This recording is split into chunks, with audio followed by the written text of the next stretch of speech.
All right, y'all. So now that Sunday is over, man, I literally have seen almost every white evangelical church that I know having a moment of silence remembering the Christian martyr by the name of Charlie Kirk. Now, I just released a post that was earlier this week saying that nobody should be killed for their opinion. I stand by that. But now that we move past that, we got to actually look at the reactions that came from white America on this week. Literally, before they could catch who it was, they threatened HBCUs. They began to threaten the LGBTQ community. They assumed that it was a tranny that did it. Their words, not mine. They began to talk about how it was the leftists, it was the Democrats, and it was everybody that is a Democrat that was responsible for this. And then we found out that it was actually a conservative, an ultra-conservative white boy who was a son of a sheriff and who grew up in Utah, of all places, that actually did it. And his claim was that Charlie Kirk was actually too soft. Now, I want y'all to sit with that. There's another group out there that's more radical than Charlie Kirk. Anywho, all day today, white American, white nationalists, evangelicals spent all day healing one another, crying at the altar because they lost a good one.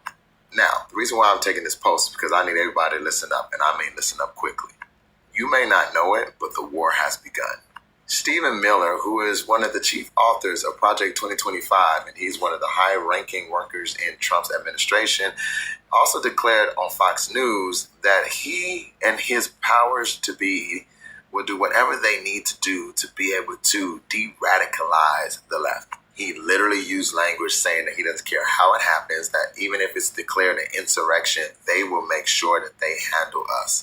This is language that's telling us that they are getting ready to declare war on all things Democrat. Better yet, should I say all things people of color. Even more specifically, blacks.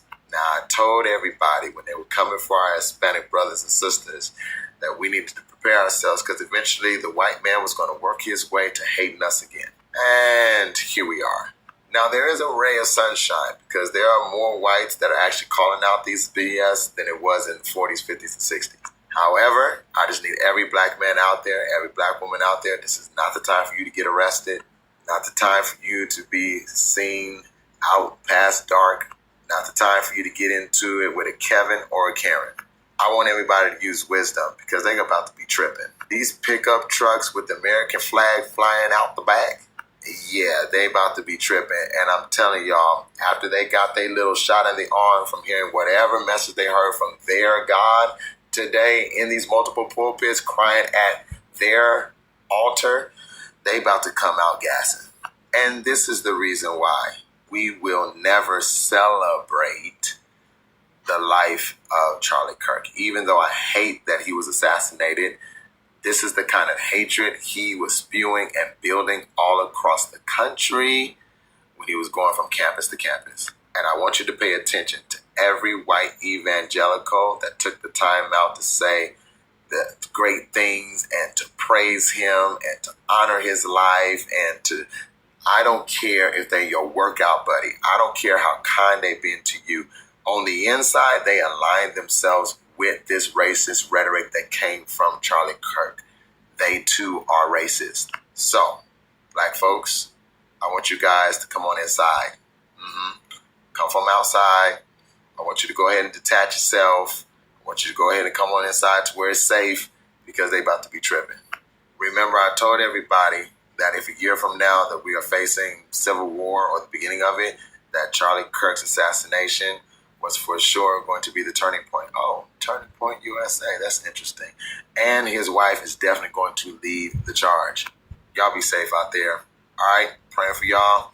And yeah, keep your head on a swivel.